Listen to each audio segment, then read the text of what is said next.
How you doing there? Welcome back to Babylon Talmud. Today we're studying Daf Mem Aleph, Daf 41, on masechta Avodah Zarah. Friends. Okay. So today we are starting the third perek of masechta Avodah Zarah. Pretty interesting. It's called Kol Hatzlomim, all of the getchkes, all of them. Anyways, so this perek is called Kol Hatzlomim, all of the idols. It's going to be pretty interesting. We are going to talk about actual Avodah Zarah. Isn't that exciting? Until now, we've been talking about like Avodah Zarah people, like Ovdei Kochavim and festivals. We've been kind of Facebook metaing around it. Now we're mamash going to jump right in. We're going to talk about actual Avodah Zarah, or at least idols. How do we know that an idol actually is Avodah Zarah? Just because somebody builds a getchke doesn't mean that it was served as such, worshipped as such. So we're starting to get into actual idolatry. Very exciting. So that is what we will be discussing today. We're actually going to learn two mishnahs today about idols, and are they mutter? Are they asur? In what scenarios can they become mutter if they are asur? So we are going to be jumping into that today. So without further ado, here we go. We are going to begin on Daf Mem Amud Beis at the new perek, of course, about 5, 6, 10 lines from the bottom. It should be pretty obvious to anybody who's looking for it where we will be beginning. Okay, here we go. Kol Hatzlomim, all of the idols. I guess I definitely tend to use the word getchke a lot. Let's actually just talk this out real quick. So maybe let's just call it an idol or a getchke. What if I just say idols and getchkes are interchangeable? How about that? So an idol, what's an idol? I don't know. An idol is like you build an idol out of something. I guess it could probably be anything, whether some kind of metal, or we're going to talk about, I think even today we're going to talk about asheras. What did I even get? Where am I? What did I get up to? I don't know. Yeah, okay. Right. I think we're going to talk about, I can't remember what we're going to talk about. But yeah, we might talk about asheras today, but they could be like idol trees. They could, I imagine, just be like make an idol out of some kind of metal. It could probably be anything. So now an idol is just some kind of, I guess, structure of sorts. You can make an idol of like a king, as we're going to talk about today, right? You got some king, Rashi and Tosfos, we're talking about a king who's dead, a king who's alive, but some leader, you make an idol of that leader. So the question is, so that's at selling. That's an idol. Is an idol necessarily an Avodah Zarah? No, it isn't. Once it's been worshipped as an Avodah Zarah and made into a deity, you should probably choose one. So let's just see which one feels better. Deity, make it into a deity. Okay, that's one option.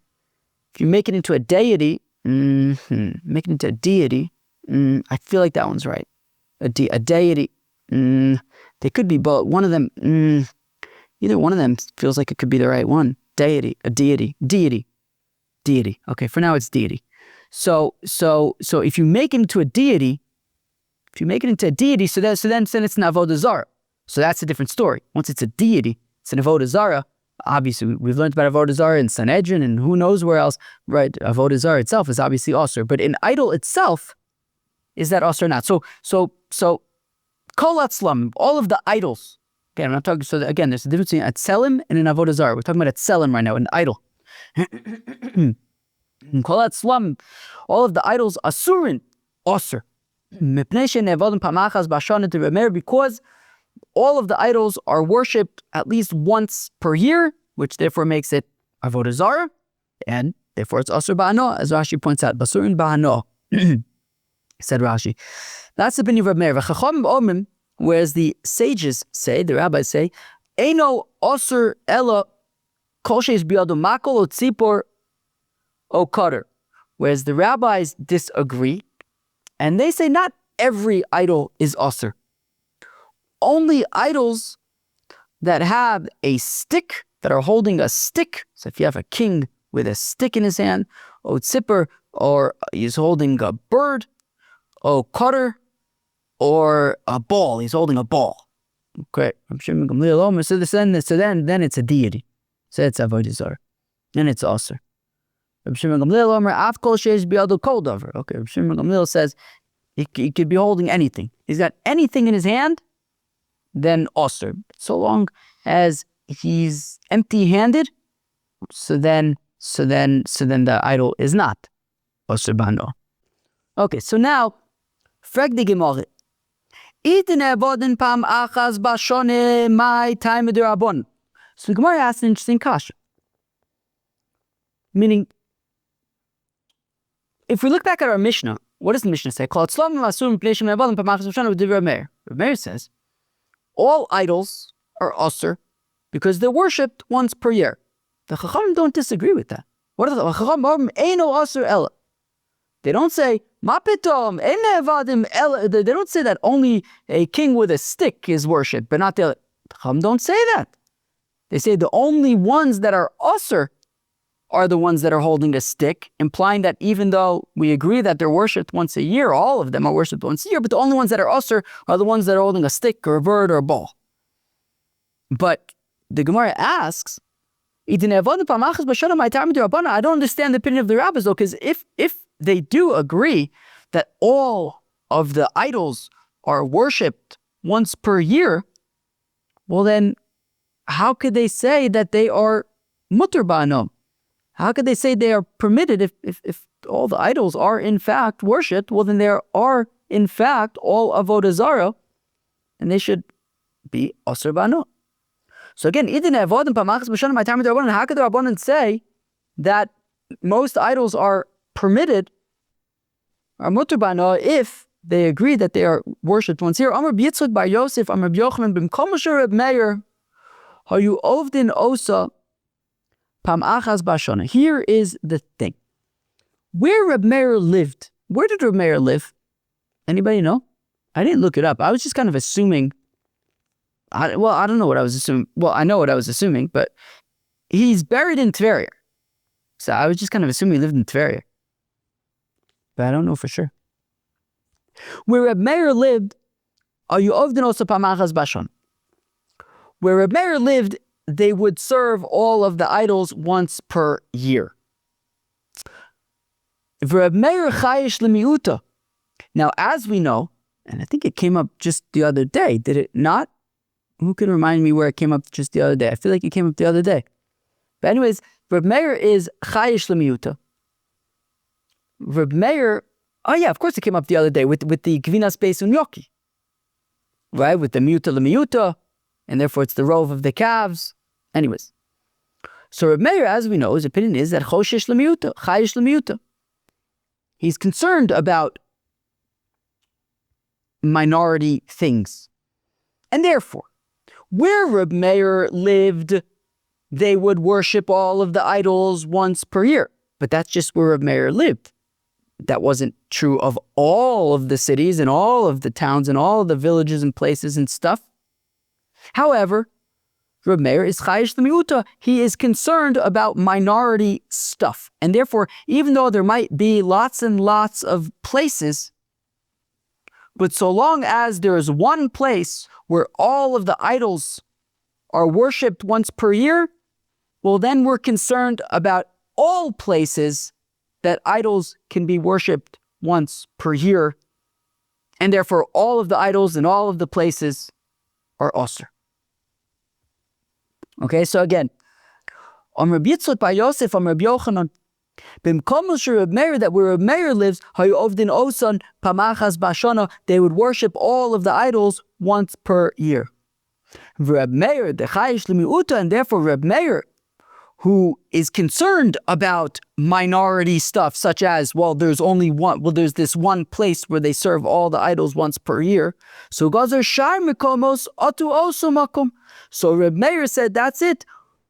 All places, all getchkas in all places are osir, because in some places, the minority of places, but some places, particularly where Reb Meir lived, they would serve all the getchkas once per year. Therefore, we assume that all getchkas are served once. We have to assume that all getchkas are served once per year. Therefore, all getchkas are osir. And the rabbis who are not choshesh limiute, and they go just based on the majority. And therefore, since in most places they don't worship all of the getchkas once per year, so lo gazu shar mikomus atu also makum. They did not say that that's it. All places, all getchkas are osur. Since in Reb Meir's place, they serve all the getchkas once per year. They don't say that, and therefore, okay, they would agree that in Reb Meir's place, all of the getchkas are osur because all of them have been worshipped. But in the other places where that's not the case, they're mutter. Just that if they're holding a stick or a bird or a ball, that's a different thing. Then you can assume that it's been worshipped, and then those are actually osur. So they don't disagree, right? They agree that in Reb Meir's place, all of the getchkas are served once per year, but that's not going to affect other places according to them. Now, this gets pretty interesting. Listen to this, friends. Listen to this important detail. Rav Yehuda Amar Shmuel, Be'andarte shel malachim shaninu. This is really important. It says Rav Yehuda Amar Shmuel that this machlokes between Reb Meir and the Chachamim is specifically regarding the andarte shel malachim. There's a machlokes between Rashi and Tosfos, which I mentioned in the intro today, about what this andarte shel malachim is. Let's look at the Rashi. Rashi says andarte, about 5 lines before the end, bottom of Rashi. Kisha melech meis, when the king dies, osin tsurasu bepesach ashar, they would make his likeness at the entrance to the gate, the zikaron, as a remembrance. And that's where Meir says that it's also because since it's so beloved upon the people, they worship it. However, so let's just go back for a second, and then Tosfos says, it's actually the first wide line of Tosfos, Rabbeinu Tam Perish, Rabbeinu Tam explained, Tzuras melech hachai osin l'chvodo, that actually it is a king who is currently alive. That is the idol that they make. And I guess that they would worship that. Now, why is this so significant? Because actually, where Reb Meir says that all of the idols are osur, all of these idols are osur. All of the andarte shel malachim idols are osur. But other idols that aren't this are mutter. So this significantly limits the scope of Reb Meir. So we went from kol atzlamim asurin, from all idols, no matter what they are osur, to actually all king idols are osur. And the Chacham say not all of them, just the ones that are holding a stick. Okay, fine. So that's really important. Okay, so when Reb Meir says kol atzlamim, it's actually limited to the andarte shel malachim. So Rav Yehuda Amar Shmuel, at least according to Shmuel, but I think that we're just going to assume that that's what the Gemara is assuming. Rav Yehuda Amar Shmuel, so Rav Yehuda Amar Shmuel qualifies bandarte shel malachim shaninu, that when there's this machlokes about all of the malachim, or only if they're holding something, or specifically stick, right? Machlokes Rav Meir, the Chachamim, Reb Shimon Gamliel. So it's specifically about andarte shel malachim. Rabbi Yochanan, Rabbi Yochanan, v'omdin al Pesach Medina shaninu, says Rabbi Yochanan, Rabbi Yochanan, and that is specifically when they are standing at the entrance to the Medina, the entrance to the state, to the I don't know exactly what was a Medina back then, but I guess some area. Maybe it was by the train station or the airport or something like that. Okay. Amar Rabba, says Rabbi Machlokes, that the Machlokes between Reb Meir and the Chachamim is b'shel kvarim, is in small little villages.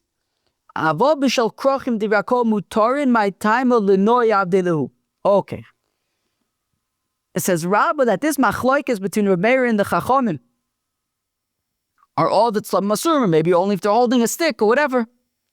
That's in the small villages, but in the cities where there's more culture and they want to there's bigger budgets and taxes, and then they can invest in making the city look nice for tourists and who knows what. So there, if there's an idol, that's actually mutter because it is just there to beautify the city. That's all. So this machlokes about what's osur and what's mutter is in the villages, but in the cities, the idols are permitted because they are just there for beautification. But then fleg de gemore udechvarim mi'ika lemanda omar lenoi ka'avdelu dechvarim vada lemifachinu avdelu. The Gemara points out, are you crazy? Is there anybody who's going to say that in the small, let's say, farming village, that's how I'm imagining it. Gemara doesn't say far, but I'm like, imagine like a small farming village, especially 1,500 years ago, a pretty simple place. Maybe almost even 2,000 years ago, if we're talking about Tanoim, whatever. You think that in these little villages, anybody's thinking about beautification? What, and the Chachamim are going to say that the only ones that are worshipped are if they're holding a stick, but otherwise it's for beautification. Really, mapitom, there's no budget in these kfarim. Nobody's got no time. Everyone's got work to do. There's no time to make idols for beautification. Any idol that's there in a small little village, it's because they're worshiping that idol so that they get rain or whatever it is, good crops. Nobody's going to say anything about beautification in villages. That's not going to be anybody's opinion. So again, would anybody suggest that in a village the idols are mutter bano because they're just for beautification? Are the Chacham going to say that? In a village, obviously, if there's an idol in the village, it's for worshiping purposes. Rather, the statement of Rabbi is the following. Rabbi says, Rabbi machlokes b'shel krochim. The machlokes is in the cities. Machlokes in the villages. If there's a getchka in the village, there's an idol in the village, it's being worshipped. There's no time for anything else.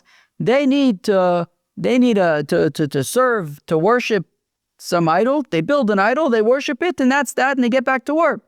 It's in the cities where there's the machlokes that Reb Meir says that all of the idols, or at least these andarte shemalachim, and at least in his cities, but we make a gezerah for all the cities that were concerned about worshiping these idols, whereas the Chacham say that we don't make asur all the idols in all of the cities from these andarte shemalachim, at least if I understand correctly, I assume that we're limiting the scope to andarte shemalachim. And the Chacham say we're not going to make all of the idols of these andarte shemalachim in all of the cities asur.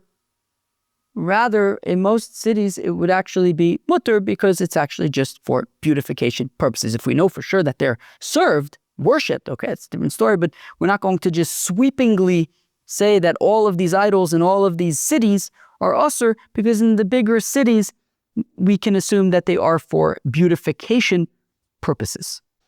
Now, the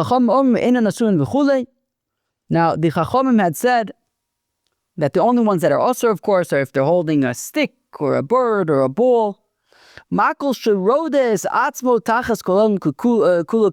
are all like euphemisms. These are our euphemisms that we make it right. So meaning, so what do we say? So we say makol sherodes atzmo tachas kol ha'olam kula kemakol, that he subjugates himself under the world with a stick. Now it's a euphemism, meaning the stick represents that the idol is subjugating the whole world with his stick. That he's got a stick and he's powerful and the whole world is powerless because he has a stick.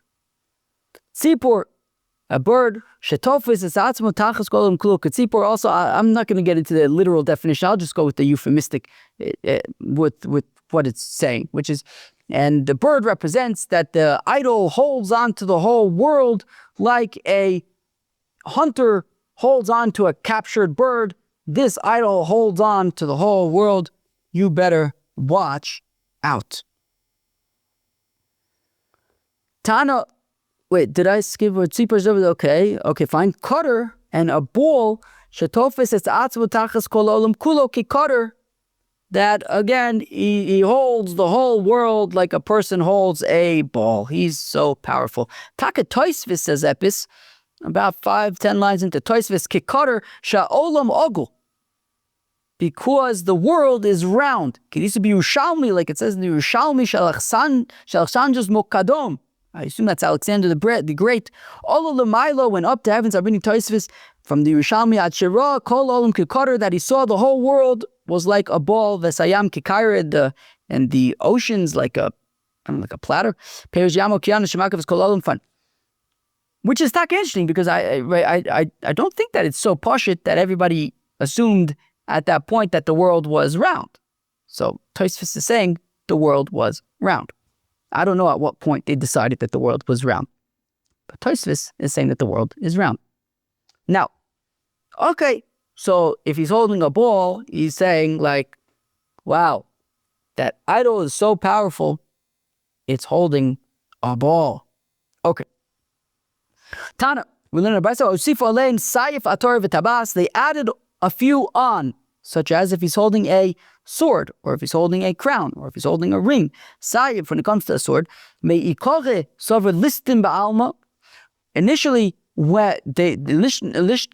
initially they did not include the sword because they thought, oh, an idol with a sword, that's just a bandit. That's just like some kind of a ganif, I don't know, but it's not a god. But then they determined, no, if there's an idol with a sword, it means he's saying that he can kill the whole world with his sword. He's so powerful and godly. Atara, a crown, Meikar Savar, initially they excluded it from the blacklist because they thought, Savar Gidil Klile Ba'alma, they thought, oh, he has these like, what's the word? Wreaths or something? I don't know, he just makes these like round, flowery, crowny things. So but then they determined, no, if there's a crown, it's representing that the idol is a king. Watch out. Tabas, any ring, meikara, like a signet ring, meikara savar, ishtaima ba'alma. Initially they thought, oh, that's just a messenger that's being sent with a ring or something with a sof savar. But in the end, they said, no, wait, that a idol with a ring represents that he marks and seals the whole world for death. Watch out. Better be nice to that idol. Okay, so that was the Chacham's opinion of all the idols, which idols you have to watch out for. Rabbi Shimon ben Gamliel Omer, Rabbi Shimon ben Gamliel said that actually if the idol is holding anything, that means that it's a special deity. Tana afilu tzur afilu kesim, even if he's just holding a pebble or a wood chip, that's enough. Boy, Rav Ashi asked a kasha. Tofus b'yodo tsoya ma'u. If you have an idol that is holding in its hand excrement, what do we make of it? Do we mean that, wow, look at this powerful idol. The whole world is in his eyes like excrement. He's so strong, the whole world, everything in the whole world is nothing. It's excrement. Or perhaps, maybe it's the opposite. Saying this idol is so silly that it's just excrement. Let's go fighter. And now we get to our second mishnah of today's daf. Hamotzi shivrei tzlamim. Okay. Somebody who finds broken idols. So now I think I'll say this for now. It's actually it's a conspicuous thing here that we don't say who's talking here, right?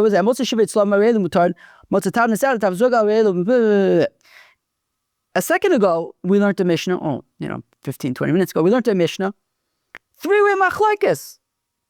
Rab Meir, Chachamim, Reb Shimon ben Gamliel, yes, Reb Shimon ben Gamliel, about which idols are usur, what's mutter, etc., etc., etc. And now we're just kind of saying, Kol atzlam, what's this?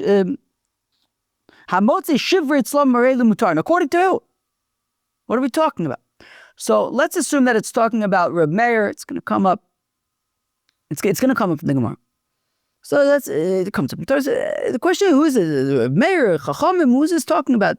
Anyways, let's just assume it's talking about Reb Meir. The Rabbi Meir says that, right, we had seen in the previous mishnah, Kol atzlam masurin, all of the vests, all of the idols are asur. We had limited it to andai tishem lachim, okay, whatever. But we had said that all of the idols are asur.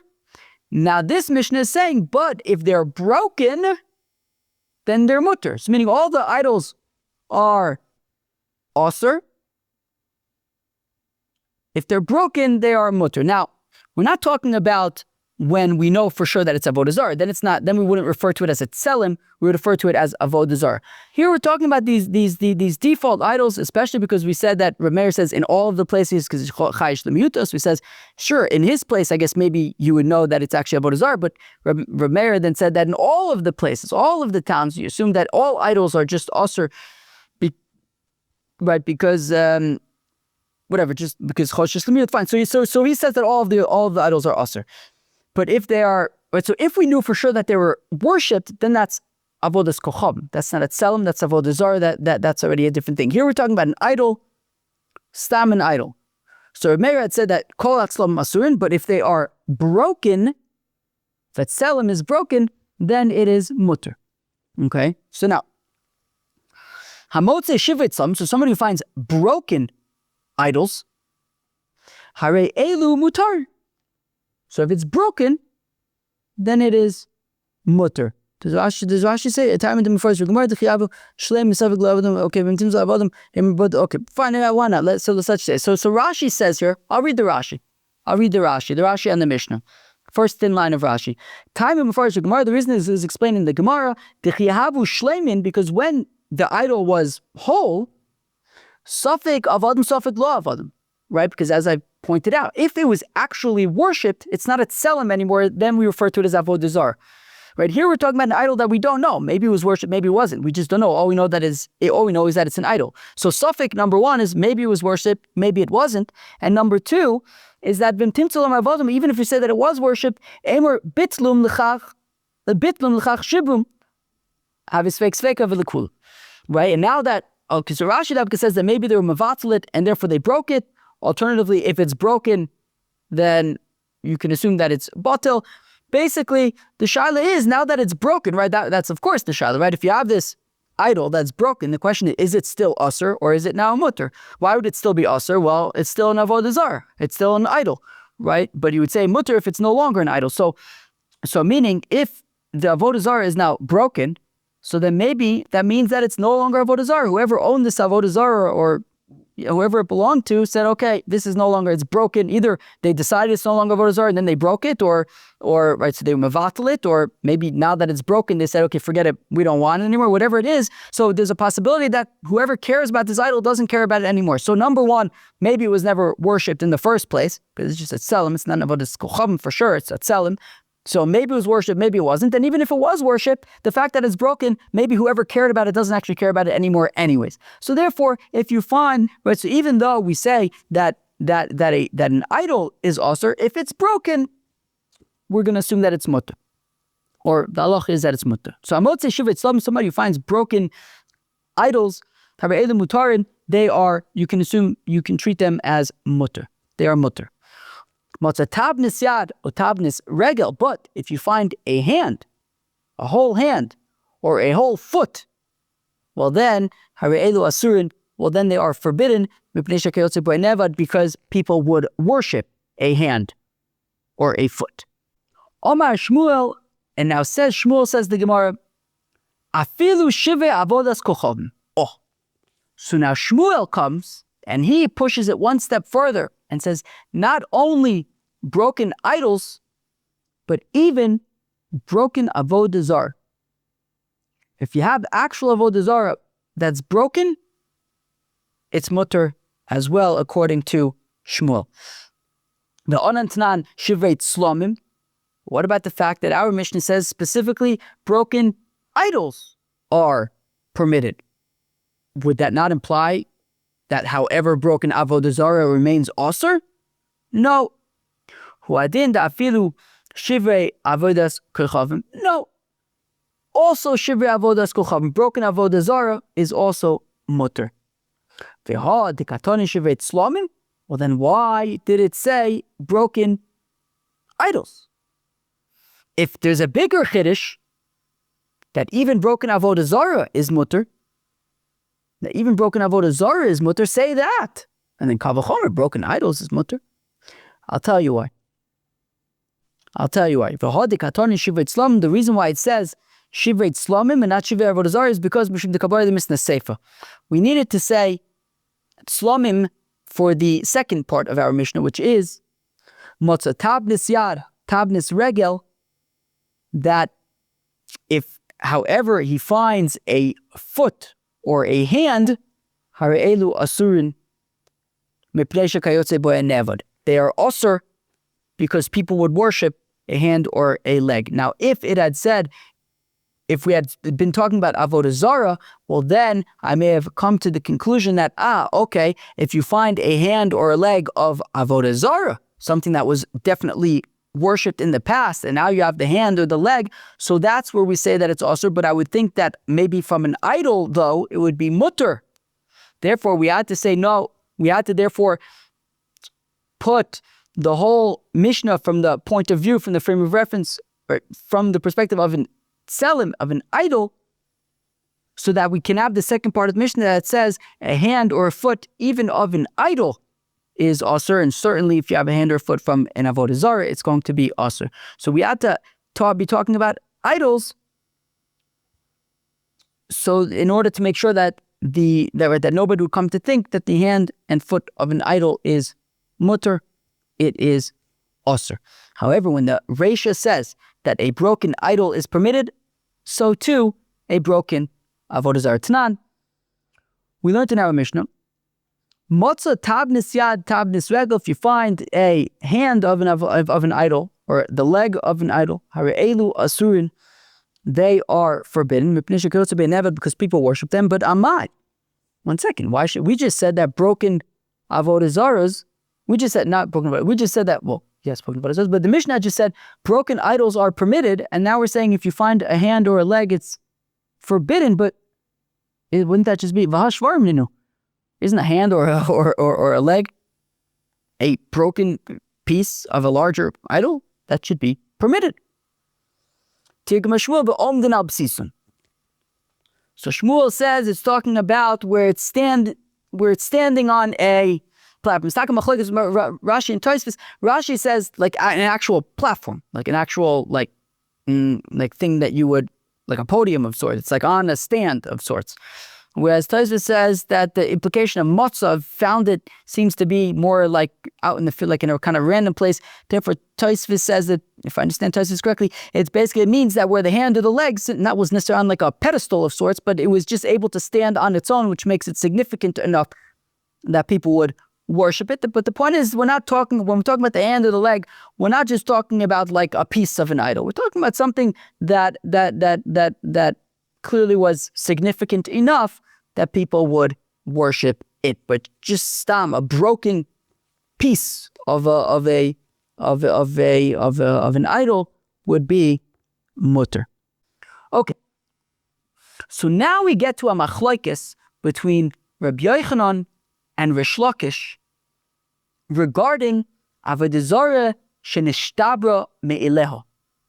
If you have an Avodah Zarah that just broke on its own, the Ovid Kochavim comes in one day and the Avodah Zarah is broken. So it's a machlokes Rabbi Yochanan and Reish Laqish. Rabbi Yochanan says that the Avodah Zarah is still asur. It remains asur. Reish Laqish says, no, at this point, if the Avodah Zarah simply broke, it's mutter, chebre. Put yourselves in the perspective of the Ovid Kochavim, argues Reish Laqish, as we'll see in a second. Imagine you're putting all your hope and you have all these existential fears, and you quell them, and you put all your hope and faith in this idol. And you come in one day, and this idol is broken, and all of a sudden you have an existential crisis, and you say, this fashtunkina getchke couldn't even protect itself. How's it supposed to protect me? So of course he says, forget about this. So here we go. When it comes to an Avodah Zarah, Avodah Zarah that was worshipped and everything, but it broke, it fell apart. Rabbi Yochanan Amar Asur. Rabbi Yochanan, it says it remains Asur. Rabbi Shimon ben Laqish Amar Mutaris, whereas Reish Lakish says it is now permitted. By the way, this machlokes between Rabbi Yochanan and Reish Lakish is mavish going to take us all of the way until the Mishnah on Daf Mem Beis Amud Beis. Okay, so we're going to stop at the end of, I would like to stop kind of towards the top of Mem Beis Amud Aleph, a little bit into Mem Beis Amud Aleph, but we're going to be stopping kind of in the middle of this discussion here. Okay, so this discussion now between the machlokes between Rabbi Yochanan and Reish Lakish, them challenging each other about is it mutter, is it asur, is going to take us really well into tomorrow's daf. Rabbi Yochanan Amar Asura Dalo Botla. Rabbi Yochanan says, look, it's asur because it was asur when it was all in one piece, and when it broke, the Ovid Kochavim was never mevatel, so it's still asur. Rabbi Shimon ben Lakish Amar, whereas Reish Lakish says, muteres mistama batule mavtil la. Reish Lakish says, it's mutter. You can kind of assume that whoever was serving this deity has given up his hope on it and has been mevatel as a deity. Meimer Amar, because the worshipper says to himself, Ihi nafsha lo atzla. It was this idol was unable to even save itself. How is this idol ever going to be able to protect me while look at it right now, it's in a pile on the floor. So Reish Lakish says you can assume that whoever was worshiping it is done with it. Eis Rabbi Yochanan and Reish Lakish. Rabbi Yochanan has a kasha to Reish Lakish. V'roish dagoin v'shtei kapos yodov krusis v'gome. This is talking about when the Plishtim, the Philistines, captured the Orin Hashem, the Orin of God, and they took it with them. And the Novi in Shmuel Aleph tells the story about that they brought the Orin Hashem and they brought it to, I guess, their, what do they call it, temple of sorts, next to their Avodah Zarah, Dagon. And what happened was they came in one morning, that the head of their idol and his hands were in pieces on the floor. I think it even says on the entrance to the door, right? Al hamifton, on the doorway or something. In the next passage says, Al kein lo yidrichu b'nei Dagon kahane Dagon v'chu v'gomer, and therefore none of the priests of Dagon like step on doorways or something like that. So we see that even though, so argues Rabbi Yochanan, we see that even though Dagon was broken, his head was severed, his hands were severed, they still were ascribing holiness there, right? Right. So he says, that's why the priests of Dagon, they don't walk on doorposts or something because of this whole Dagon thing falling apart, and they still are taking it seriously. Amelo. To which Reish Lakish says, Misham Raya, you're bringing me a proof from there? No. Hasam shemanichen es ha-Dagon v'ovdin es ha-mifton. No, fakert. Punkt from the pasuk that you're bringing as supposedly a raya, that it says, Alkin lo yichichu kohane Dagon, that pasuk says that the priests of Dagon don't step on the doorways anymore. That has nothing to do with Dagon. They're over Dagon. Dagon's in the past. He couldn't even protect himself. But the doorway, right, says that the head and the hands were severed now on the doorway. So that's what they're serving now. Right, again, Misham Raya, you bring a prior proof from that pasuk. Also over there, Shemanichen es ha-Dagon. They say, forget about Dagon, we're done with him. He couldn't even protect himself. V'ovdin es ha-mifton. And now they worship the doorpost, the doorway. They say the following, Shavke Isari the Dagon, whatever powers Dagon had left him, and that's why his head and hands are lying on the floor. And instead, the powers are now in the doorway. Esve. So now Rabbi Yochanan asked Nocha Kasha to Reish Lakish. Amotze Shivit Slam Re'elu Mutar. Our mishnah had said that someone who finds pieces of idols, they are permitted. So kind of like the Gemara suggested at the beginning, that Rabbi Yochanan makes the argument that, you see, the Mishnah says that broken idols are permitted, but broken Avodah Zarah, however, would be asur. To which Reish Laqish responds, Lo tema shivrei avodas kuchavim asurin. No, don't say that broken Avodah Zarah is asur. Ella, rather, ema kol ha-slamim atzmon asurin. Rather say, and this is important, rather say, okay, broken idols are permitted, implying that whole idols, complete idols, are asurin v'stama k'Reb Meir. And here we have a stam mishnah like Reb Meir. As I pointed out, this mishnah is unattributed. It doesn't say who it is. We saw 3 opinions in the previous mishnah, Reb Meir, the Chacham, Reb Shimon Gamliel. Here we don't, it's unattributed. And says Reish Laqish, what's going on here is that this unattributed mishnah, the stam mishnah, says that broken idols are permitted, implying that unbroken, complete, whole idols are forbidden.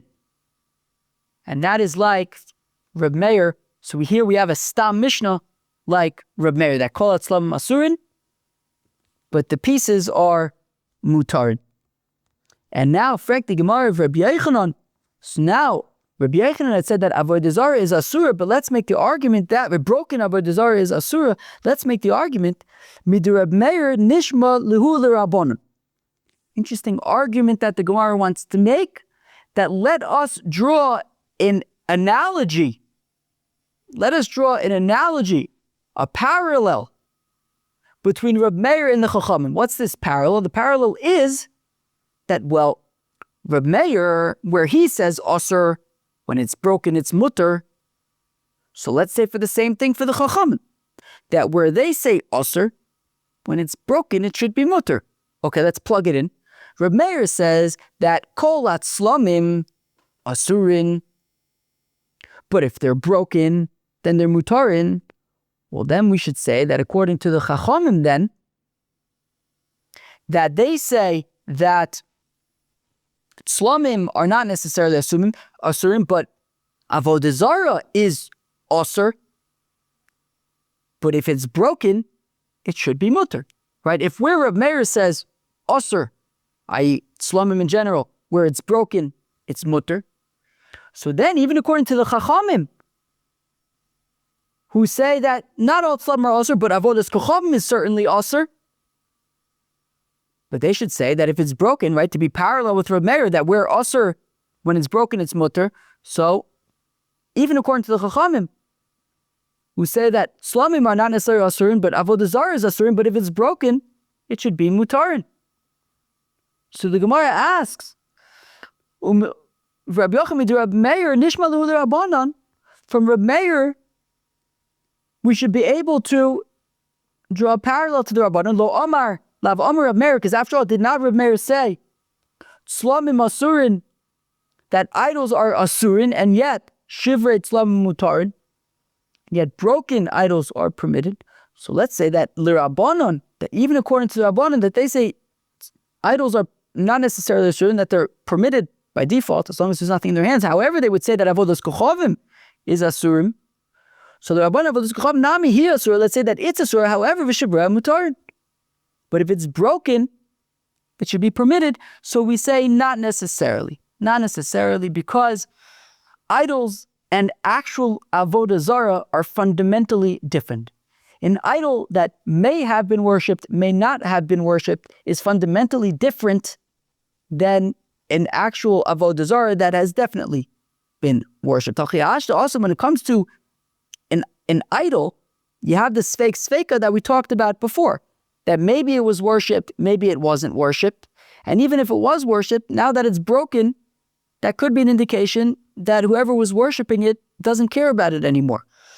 Right? So also when it comes to the idol, Eimar avadum, Eimar lo avadum, I'll say maybe they worshipped the idol, but maybe they didn't. Vimtim slom avadum, and even if you want to say that they did worship the idol, still, Emar bitlu. I'll say now that it's broken, whoever was worshiping it is not worshiping it anymore. So you have the sfeik, you have a double suffix. Maybe it was worshipped in the first place, maybe it wasn't. And even if it was, maybe they were mevatel it, it's broken right now. Whereas avodas kochavim, but by Avodah Zarah, vadai of dua, certainly they worshipped the Avodah Zarah, that's for sure. And now there's really just one question is, mi yemar de batla. Who says that they're mevatel? Maybe they were mevatel, maybe they weren't. So there's a vadai that was Avodah Zarah and a suffix of maybe they were mevatel, but maybe they weren't. Vein suffix motzi midei. Where am I? But have a suffix vivadai. Vein suffix motzi midei vadai. So you have a suffix. Maybe they were mevatel, maybe they weren't. But a vadai of it was for sure Avodah Zarah. So therefore, we can argue that we wouldn't necessarily say that according to the Chachamim, they would say that broken Avodah Zarah is mutter, because the suffix of maybe they were mevatalit is not going to override the vadai, but it was definitely Avodah Zarah, and therefore we have to hamid davar cheskasa, we have to keep and maintain the chazaka that it is also that it's Avodah Zarah, and the suffix of maybe they were mevatal, maybe they weren't mevatalit is insufficient to override the vadai of Isser of Avodah Zarah, and therefore ein suffix motzi midei vadai, and therefore you can argue that broken Avodah Zarah remains osir. So now, flek the Gemara, ve'ein suffix motzi midei vadai, or? So now the Gemara asks, wait a second, is that really true? That ein suffix motzi midei vadai, is that really true? That a suffix cannot override a vadai? Now the Gemara is going to try to bring two arguments that actually a suffix can override a vadai. Vatani, we learned in the Brisa, chover shemes. A chover, we learned about chovers the other day, people who are trusted when it comes to trumis and maisris and tumentara. So a chover shemes, you have a chover who dies, beiniach magayra milei peris, and he left.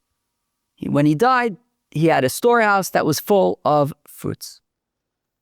And the question is, are these fruits tevel, or have they been mu'usarit? Have the trumas and maisris already been separated? So afilu ein bnei Yoman, the answer is that even if they were just harvested and organized that day, harei ein becheskas misukanin, we assume that truma and maiser has already been separated. So now, frek the Gemara, in this scenario, divadai tfile, they're definitely tevel, right? Because when do, let's say we're talking about wheat, okay? When does wheat become tevel? Once you harvest it and you go through the whole process, winnowing it and all that kind of stuff, everything you do, and then you put it in a pile to do something called meruach, which is basically the final touches to the pile. It's like it's ready to be stored away at that point. Everything's been, the whole process is complete. At that point, it's going to be chayiv in trumas and maestris, assuming that it goes into the house, pnei abayis. But anyways, you can know when grain that has been harvested is at a point that it would be chayiv in trumas and maestris, right? So he's dead. They go to the store, to the storehouse, and say, oh, okay, here's this grain, everything's perfect, it's been properly processed and everything. This definitely at least was tevel. The question is maybe he separated trumas and maestris, maybe he didn't, but it's definitely chayiv. It's definitely a candidate for trumas and maestris. So we're saying they were definitely chayiv in trumas and maestris. They're definitely tevel. They were at some point tevel, that's for sure. You look at the pile, it's a perfect pile. It's processed and everything. Safek asunu, safek lo asunu. Now the question is, this chover who died, maybe he separated trumas and maestris, maybe he didn't, and yet we're saying, what did we say? We said 2 lines earlier, afilu ein bnei Yoman harei mecheskas misukan, right? We're saying that we treat them, you can eat them. Trumas and maestris, we assume that trumas and maestris have been separated.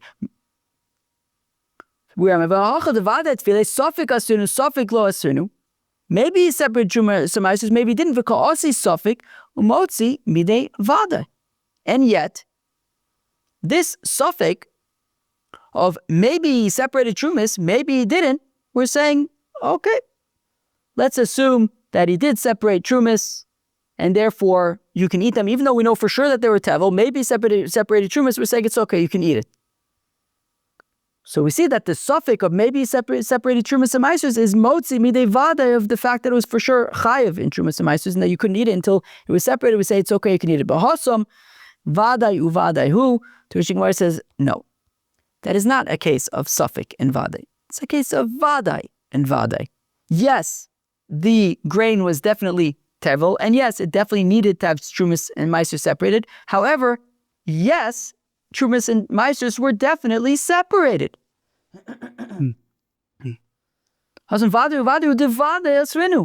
Because this chaver definitely separated trumas and maasros.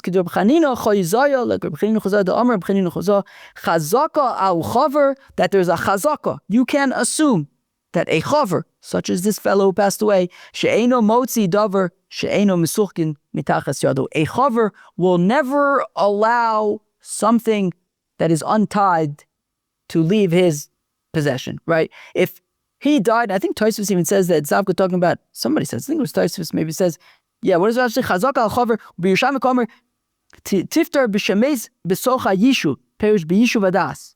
Tosfos says, I think what that means is, be'etzem, yeah, he died a sort of a natural death on his deathbed. He knew that he had this grain. For sure, it's not a suffix. 100%. If this chaver had this storage house full of grain that was tevel, he would have for sure made sure that trumas and maasros were separated. It's not a suffix, it's a vadai. So therefore, it's vadai uvadai. This is not a case of suffix uvadai. V'bais ema, alternatively, I will say, suffix v'suffix. You can actually say that it's a double suffix, because you know what? Even if you want to say maybe he separated trumas and maasros, maybe he didn't. But you know what? Maybe it was chayiv in trumas and maasros, and maybe it wasn't. Because I'll tell you why. Because even after meruach, even after the whole process of harvesting grain and doing everything you have to do to it and putting it in that pile, even after that whole process, still there's one more thing that needs to happen. You have to bring it in to your house, or I guess wherever you're storing it, through the main entryway. But if you sneak it in through the back, it's actually not going to be chayiv in trumas and maasros. Because efshir de ovid kid Rabbi Shai, because maybe he did like Rabbi Shai the Amar, who says Mayrim Adam al Tvuaso, a person could be sneaky with his grain, umachnisa b'motz shela, and bring it in with its chaff, i.e., before it's done, before it's finished processing, right? So if in that case you can even bring it in through the front door because it's just not finished yet, so that it will be potter from meiser, and you can eat it in a arai way, in a not fixed way, in a non-kavua way, but in a arai way, a temporary way. And animals eating is always considered temporary. So it says, right? So he says, be potter from meiser, and these animals can eat it untied. Right, so one option is, as Rabbi Shaya explained, right, that you could bring it in with its chaff, i.e., you didn't finish the processing, right? It's only chayiv in trumas maasros once all the processing is complete, but you can stop in the middle of the processing and bring it in to your home, even through the front door, and then your animals can eat it, and that would be considered temporary, and you wouldn't have to separate trumas and maasros. Alternatively, as Rashi points out, I think Tosfos also points out, that there's another option, which is that even if meruach was done and you did the whole processing, but you didn't go through the front door, you went through a back door also, you wouldn't have to separate trumas and maasros. So it could be that this chaver had prepared the grain in such a way that it actually wasn't chayiv in trumas and maasros, and therefore, yes, there's a suffix of maybe separated trumas and maasros, maybe it didn't, but there's another suffix of maybe it was actually chayiv in trumas and maasros, and maybe it wasn't. So if we're bringing this case with the chaver who died and he had all this produce, that is not a scenario of suffix and vada. You can argue that it's vada and vada. You can argue that it's suffix and suffix. And finally, the Gemara brings one more argument to say that suffix is motzi midei vada. In fact, the Gemara ve'ein suffix motzi midei vada. Is it true that suffix cannot override a vadai. But we learn in a brisa Amr, Rabbi says, Rabbi Maise b'shifchosoi shamatzik echod. There's a maise with the maidservant of a certain, according to Rashi, who's an oisvarf. According to Tosfos, he quotes the Yerushalmi who says masik, which is mosek. No, what is it? Mosek, which could be actually a harvester of olives. Whatever it was, there was this woman who was pregnant, and unfortunately she miscarried. Okay? Berimon, in a place called Rimon, sheitila nefel labor. So there was this maidservant who unfortunately miscarried, and she took the stillborn and threw the stillborn into a pit. Tosfos points out that that was actually common. Tosfos sheitila kamin nefel. It's actually like halfway through Tosfos in V'tzarech Lomar. Shenid bakabar kodem sheitila. So the socho came at your given not to bonafal. He says that they must have checked first to make sure that at the time there was no other nefels in there, because it was common to throw nefels into pits. Anyways, so this woman miscarried and threw the stillborn into a pit. Fine. Now, a kohen came, so the kohen wanted to know if this woman, right, because when a baby is born, and even a stillborn, there's Yemei Tumah Entara for a woman. If the stillborn was a boy, so then it's 40 days of Yemei Tumah Entara. If it's a girl, then it's 80 days of Yemei Tumah Entara. So a kohen came and poked his head over the pit, and Tosfos points out that this kohen was a fool. It's funny because I was in the car with my mom the other week, and we were listening to Babylon Talmud, and also somebody came up with a scenario where like you weren't allowed to do something, but what if you did it? So my mom asked me like, why was the person doing it? I said he's an idiot. So yeah, Tosfos. So Tosfos agrees.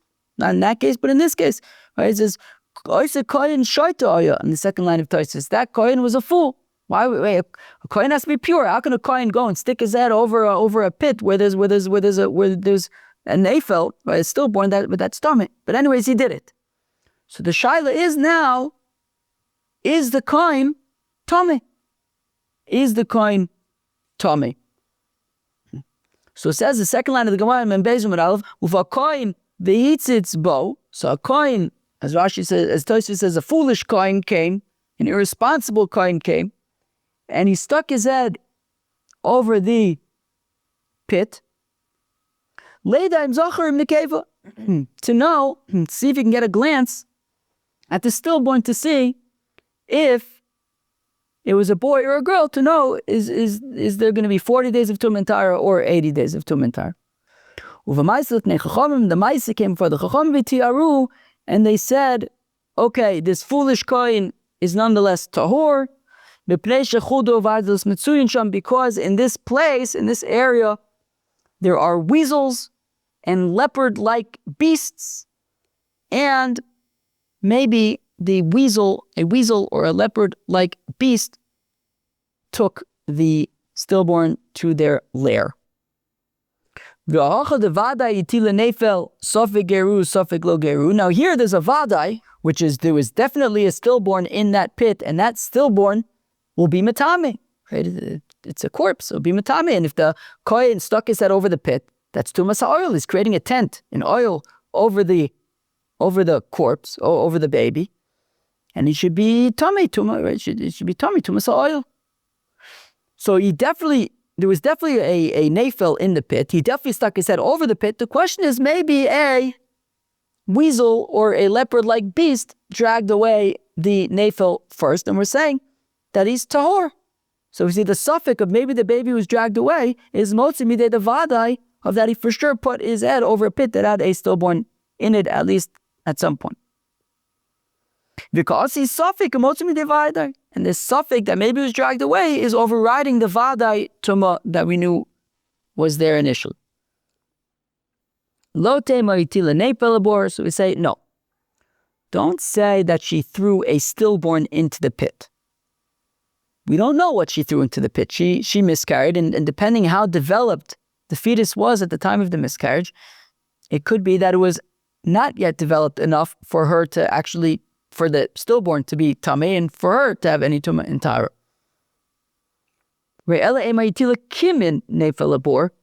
Rather, I'll say that she threw a a stillborn-like, I don't know, thing. I don't know if that's the right thing to say, but a stillborn-like thing into the pit. The question is, was it actually a stillborn? It could be that it was not yet developed enough to be considered a stillborn or to be tameh, and therefore it could be that actually there was no tumah there at all, depending what was thrown in. Yeah, but it says that the kohen peeked his head over to see if it was a boy or a girl, implying that it was developed enough to know if it was a boy or a girl. So of course it was tameh. No, this is what it's saying. No, what it means is the kohen stuck his head over to see, maybe it was a stillborn, but maybe it was still too undeveloped. And and if it was developed enough, well then, he wanted to know if it was a male or female. However, we don't necessarily know that it was tameh, right? We don't know if it was developed enough. And therefore, it's possible that there was a stillborn there. It's possible that there was an undeveloped fetus there, a too undeveloped fetus there. So maybe there was tumah there, maybe it wasn't. And then secondly, even if there was tumah there, maybe it was dragged away, maybe it wasn't. So therefore it's sfek sfeka, so it's a double suffix. It's not suffix motzi midei vadai, it's suffix and suffix, and therefore that's why the kohen is tahor. Alternatively, you could say, no, it was definitely a nefel, and it was definitely tameh. However, alternatively, you could say that, however, since this was a zone, since this was an area where there are weasels and leopard-like beasts, then it's not a suffix, it's a vadai. Of course, a weasel or a leopard-like beast got to it, and therefore, yes, there was definitely a nefel there, there was definitely tumah in the pit, but yes, that tumah was definitely gone by the time this kohen visited, and therefore, that's why he's tahor. So again, this isn't a scenario of suffix and vadai. It's either suffix and suffix, or it's vadai and vadai. So it's not suffix motzi midei vadai. And therefore, going back to our initial question of, hey, Rabbi Yochanan, don't the Chachamim say that just like Rabbi Meir says that a idol that was usher when it's broken, it's mutter. Therefore, avodas kochavim that is usher when it's broken, it should be mutter. We say no, because by the avodas kochavim it was definitely a Avodah Zarah, and maybe now that it's broken, whoever worshipped it was mevatel it, but that suffix is not motzi midei vadai. We tried to prove that maybe suffix is motzi midei vadai. We tried to bring two examples unsuccessfully. Givaldik. Okay, we're going to end it here for Daf Mem Aleph of Masechta Avodah Zarah. Even though it's still the middle, we're going to pick up here. We're going to continue with Rabbi Yochanan and Reish Laqish tomorrow, but we're going to stop here for now. Today we finished these. Today we start the third perek of Masechta Avodah Zarah, talking about actual Avodah Zarah. We saw through in Machlokes that Rabbi Meir says that all idols are usher in all of the places. And we actually limited this Machlokes to actually be only talking about idols of kings and also only in cities. This Machlokes. But anyways, Rabbi Meir says all of the idols that would fit that criteria are usher. The Chacham say only if they're holding certain items, and Rabbi Shimon ben Gamliel says it has to be holding something. It could be holding anything, but it has to be holding something in order to be usher. And then we got to the next mishnah where we talked about broken idols, and that broken idols are permitted. Then we got to machlokas between Rabbi Yochanan and Reish Laqish about what if you have an actual Avodah Zarah that broke. Rabbi Yochanan says it remains tameh, it remains usher. Reish Laqish says, no, now it's mutter, because whoever was worshipping it is not for sure not interested anymore. It couldn't even protect itself.